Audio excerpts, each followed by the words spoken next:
Hello and welcome to the Cardiac Cats YouTube channel.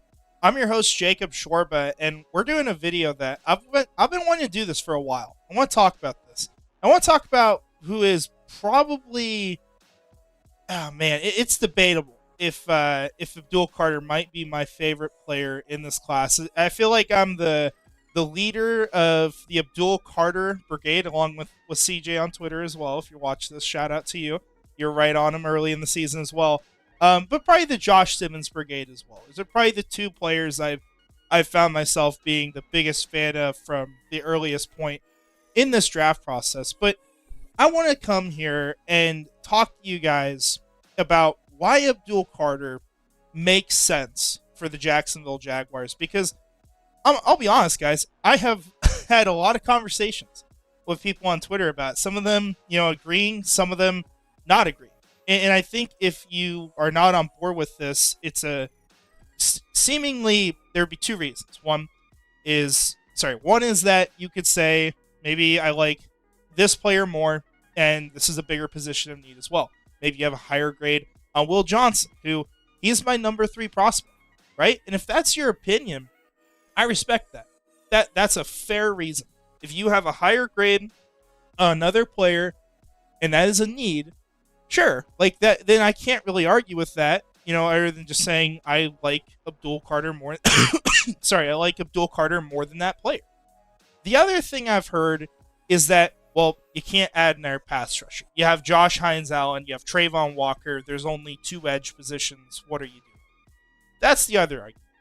So where we're gonna start with this is we're gonna confront that argument and talk about, what kind of snaps are really available on this team.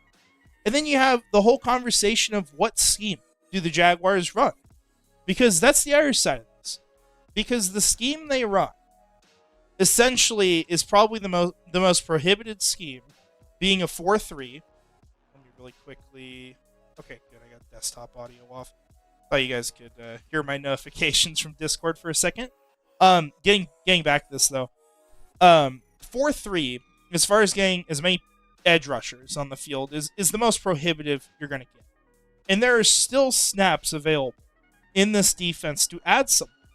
And then you have the whole conversation of, do you really need to add a player? And you look at how many sacks this team has generated from the edge this last year, and it's fine, right? It's not terrible, but you surely could improve those numbers, and you could talk about the creativity of how you can get these players on the field. Abdul Carter going into this year, I mean, you can see my original summer talking about Abdul Carter. This is not updated. This is this is why I had written in the summer. So some of these notes are actually not completely accurate now. For example, the things knocking him as a run defender completely out the window at this point. He's been phenomenal against the run all year. But this was written when he was a linebacker and he was converting to the edge. He's a player who can line up in a lot of spots. You talk about Trayvon, everyone back when we ran the 3-4, talking about him kicking inside and all this stuff. So we're going to talk about all this.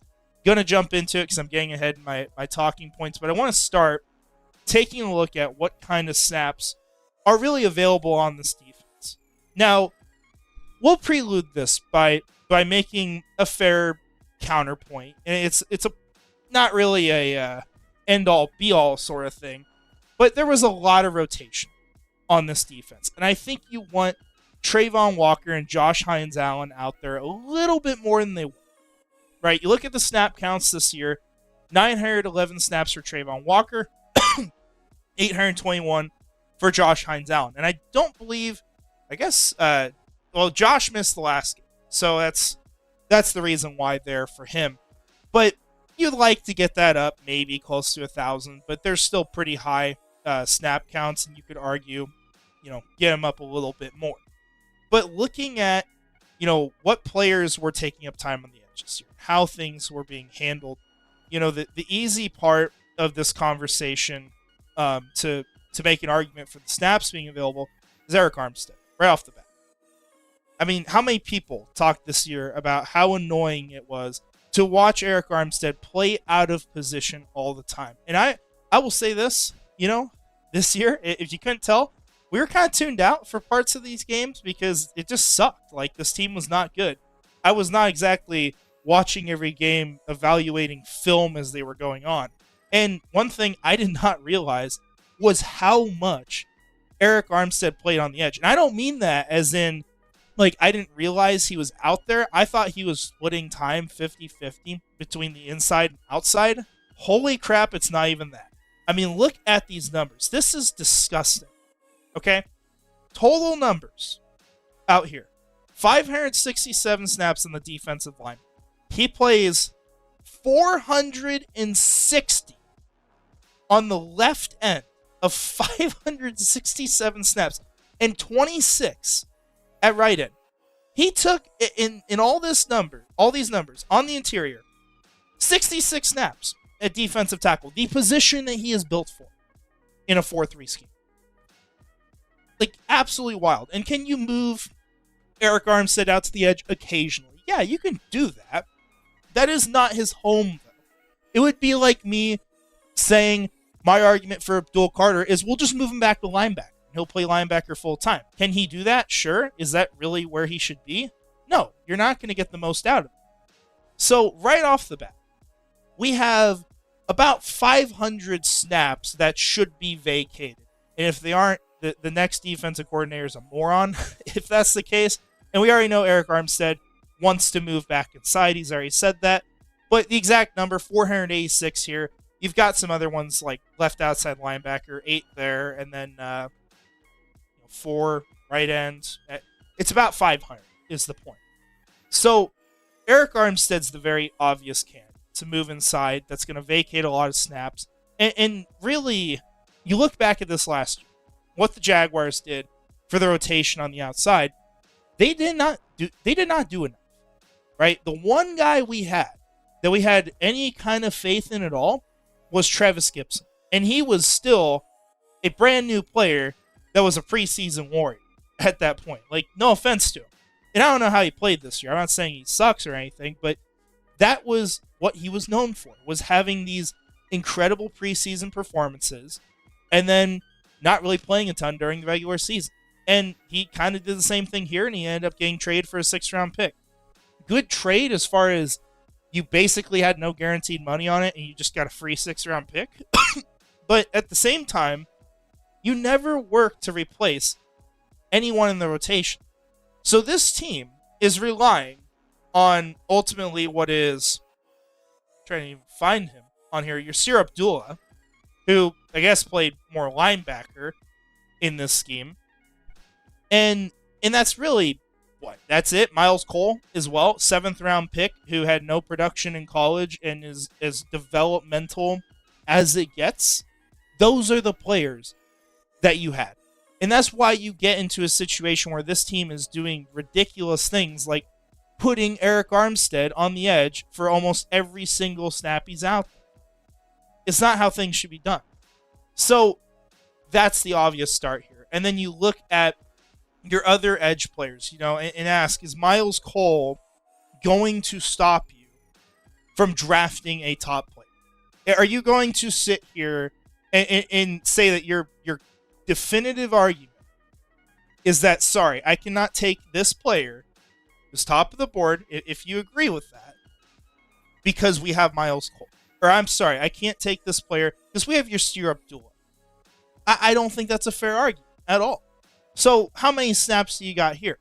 I mean, you have, in total, over the season, 170 from Yasir, and then you go to Miles Cole, who is, here, 135. So 300 snaps or so.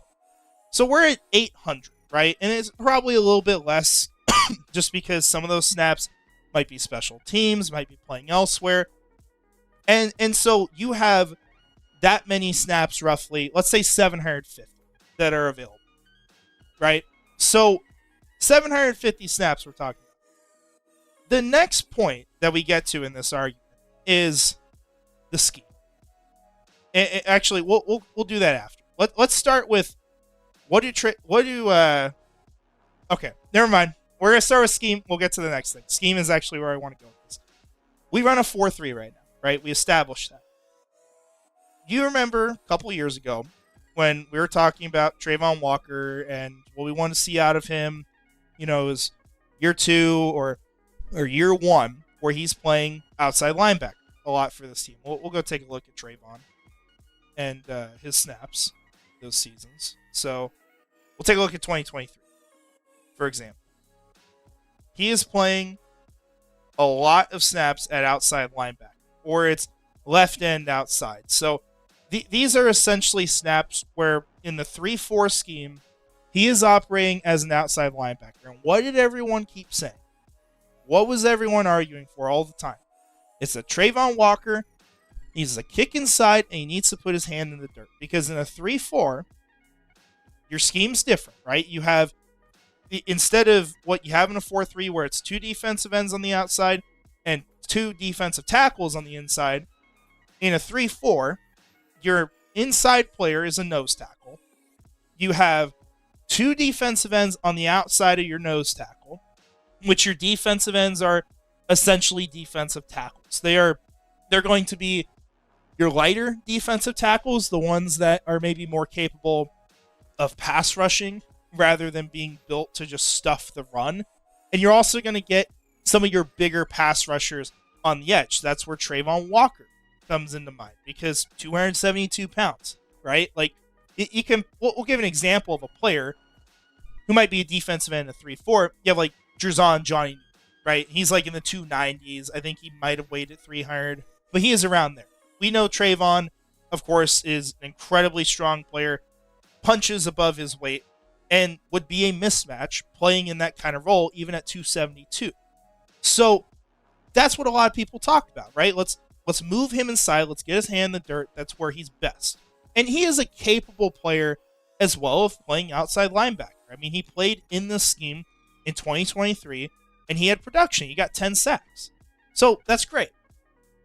Point is, if there is a scheme change, which that is very possible for this team, we do not know for a fact that everything's going to be the way it is. Now, with that said, I did actually look on the website. I was curious what they had done, if they had removed offensive and defensive staff.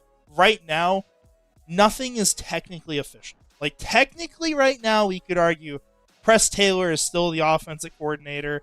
Ryan Nielsen's still the defensive coordinator. So, I'm not saying it stays that way. It won't.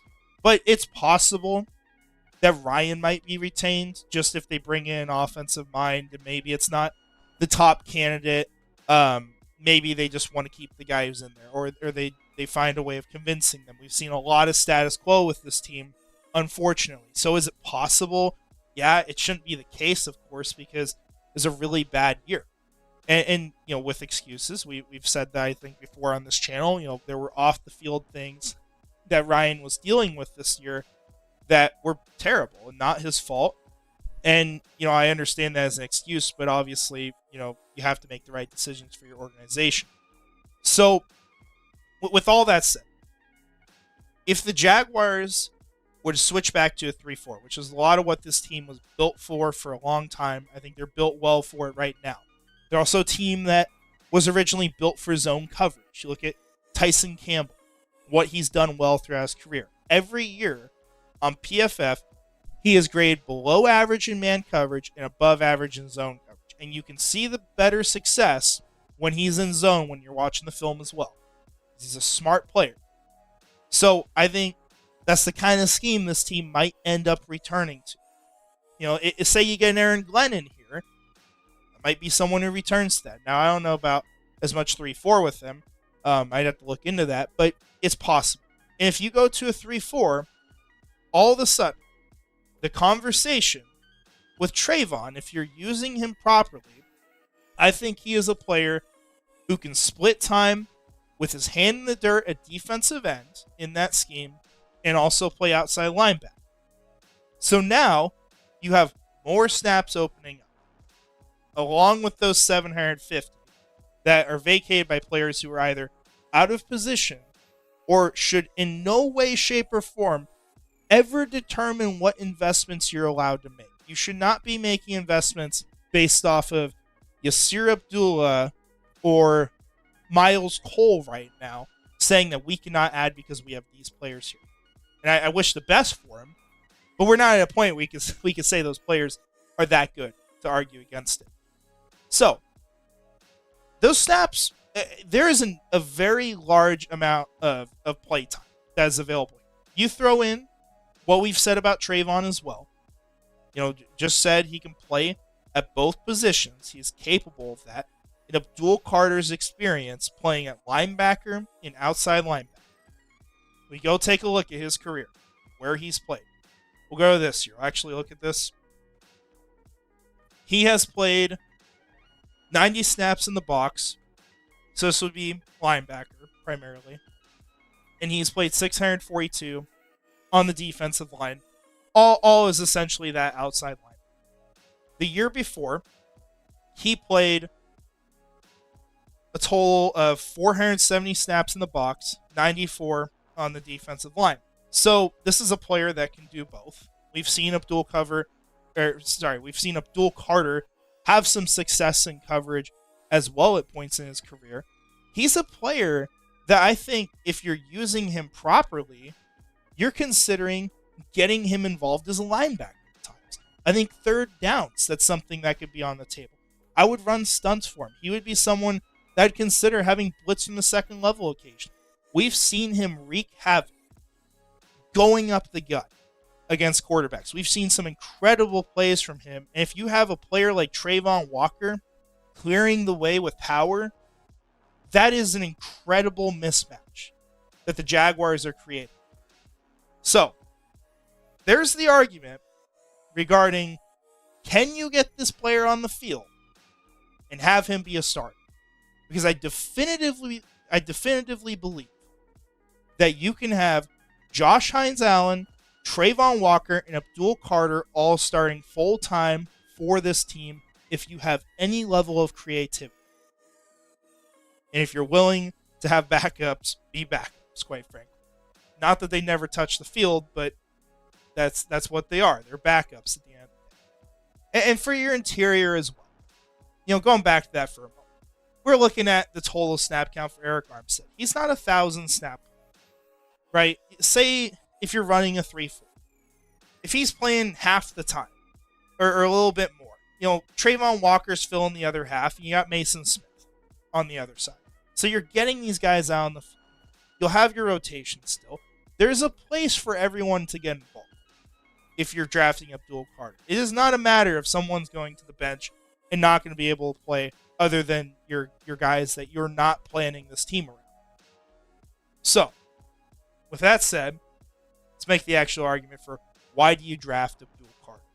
So, we'll watch a couple clips here. This was something Jordan Reed put out. He's a good person to follow. I've been trying to follow him a lot closer because he has a good amount of information as well on the draft. I try to figure out where players are going to go, how the league sees things, and all that. But we're going to watch some all 22 film. There's not 4 teams on the field.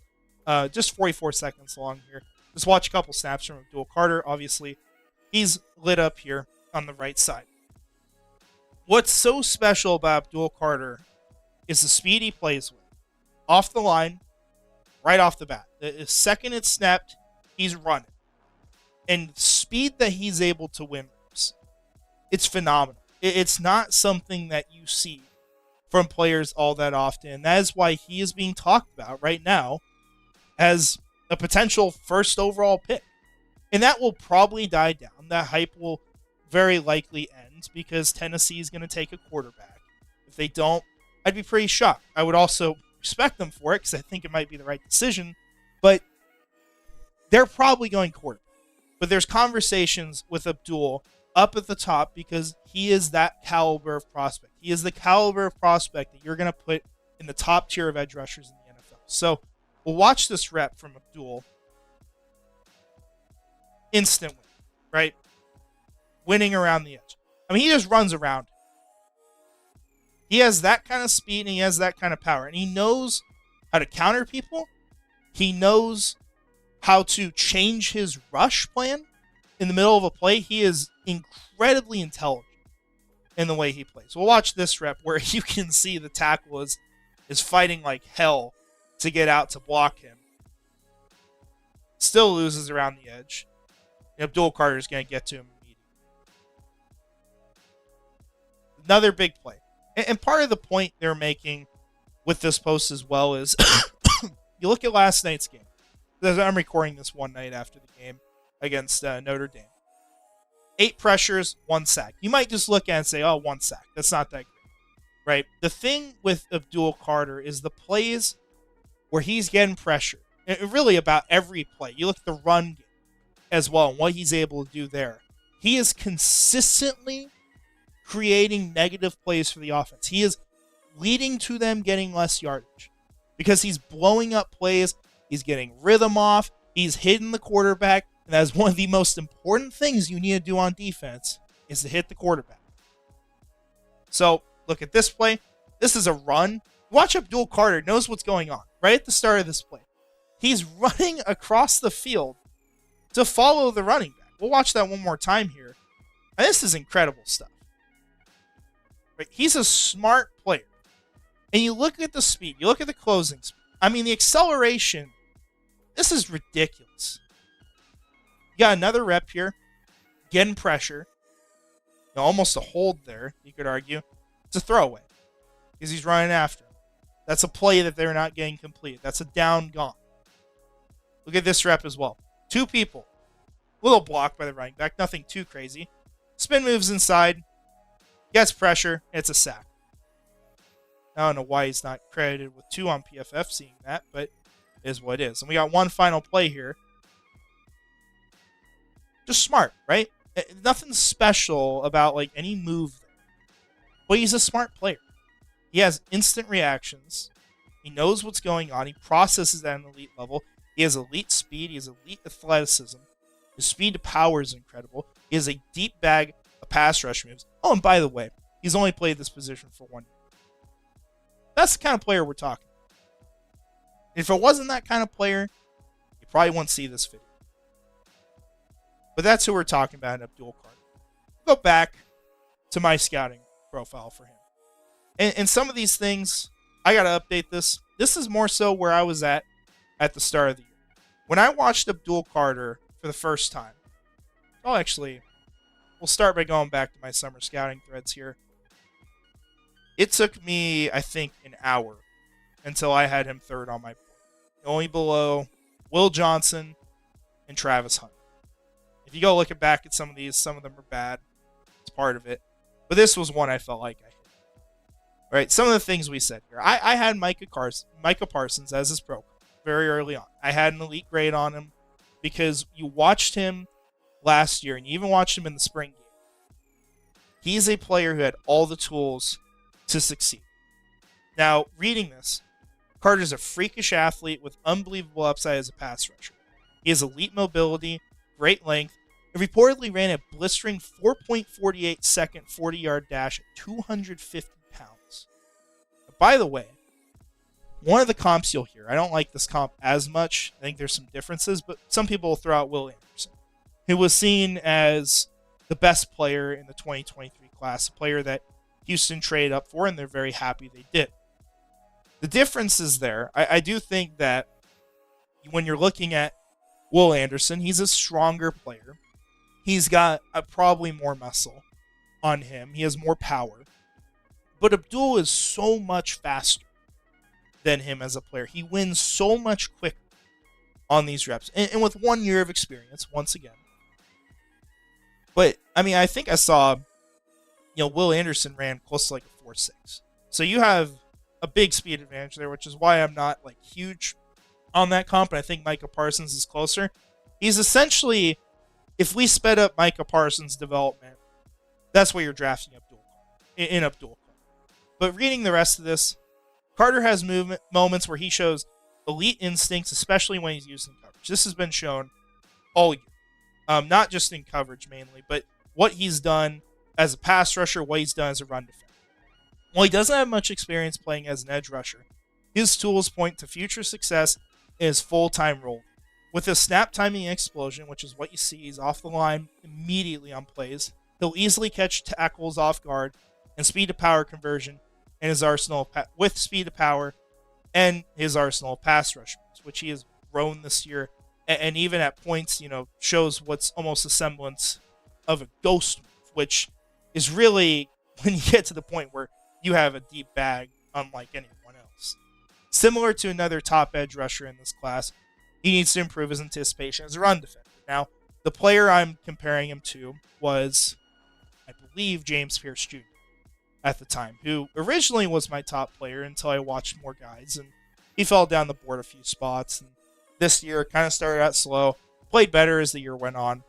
I still think he's a first-round pick, but he's not like a huge favorite of mine. It's funny reading the rest of this, though, because, I mentioned, it's going to get easier playing at edge rusher, but there's also times where Carter wouldn't put in full effort, which could raise some concerns.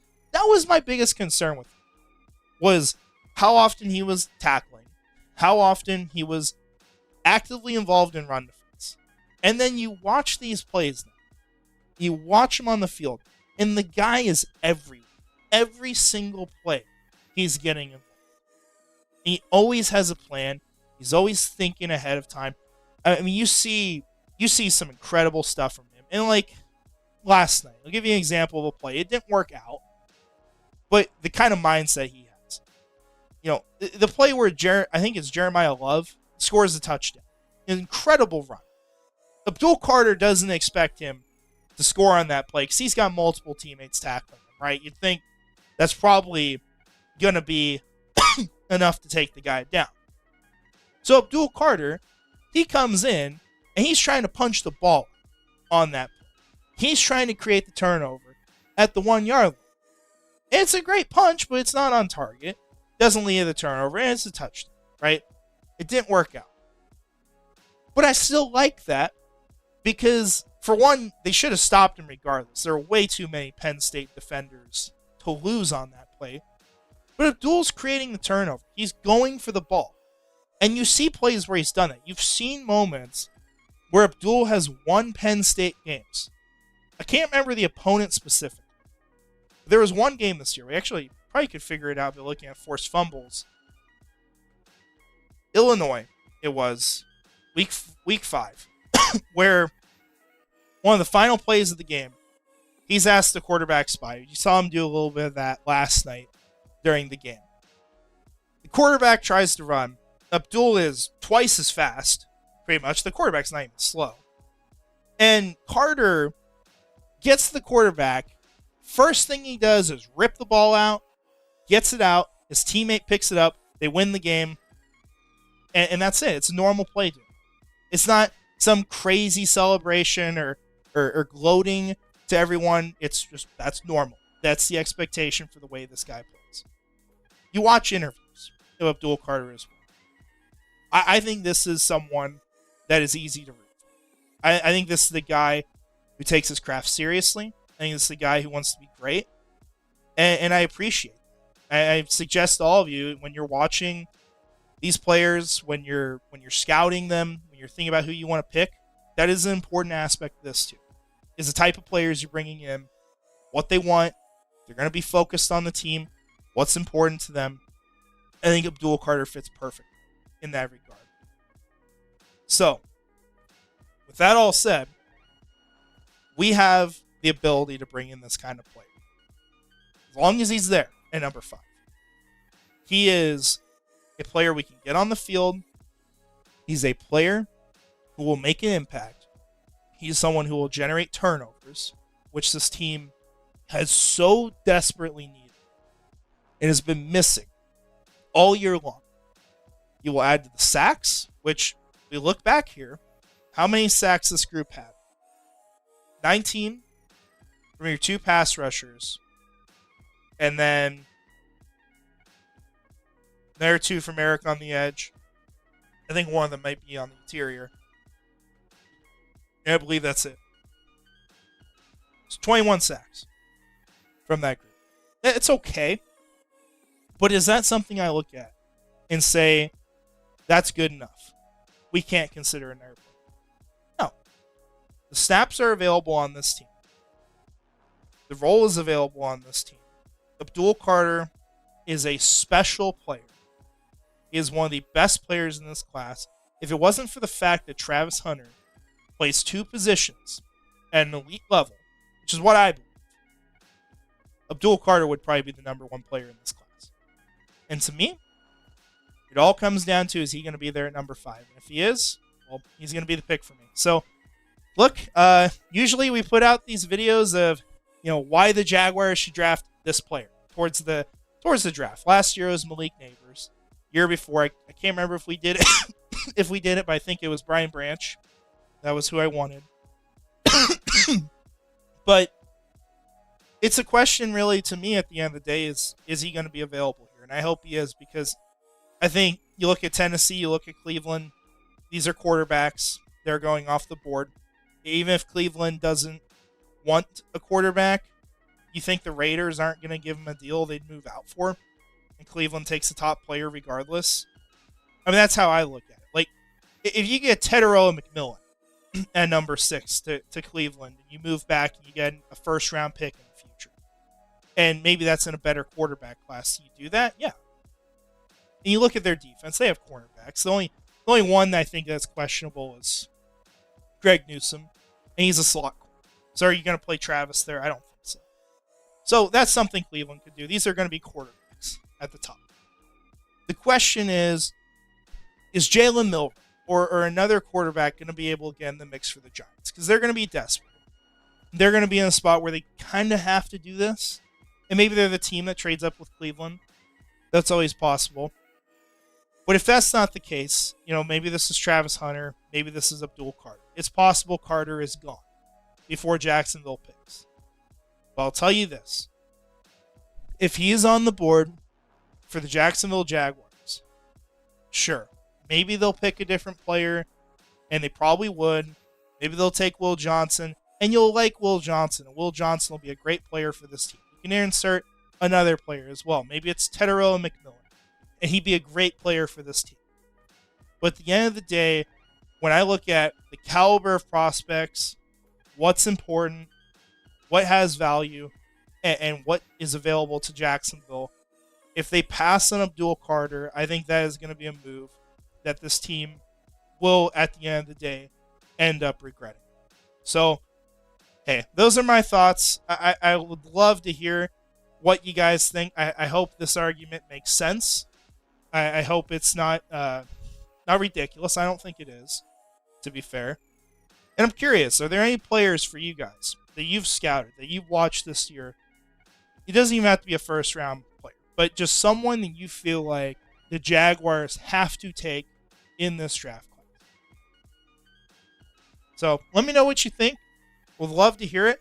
Want to shout out our channel members before we go. Premier Nasir 904, Mr. Dolphin, Scrubber Ducky 500, and Brian Foster. Appreciate y'all being with me for this one. This was probably one of the most enjoyable videos I've done in a while, especially considering this team sucked all year. But this is the fun part about it, right? We get a high draft pick, get to talk about great players, and we're going to get a great player at the end of the day. So let me know your thoughts, but I appreciate y'all being here. Hope y'all have a great rest of your day. And finally, go Jags.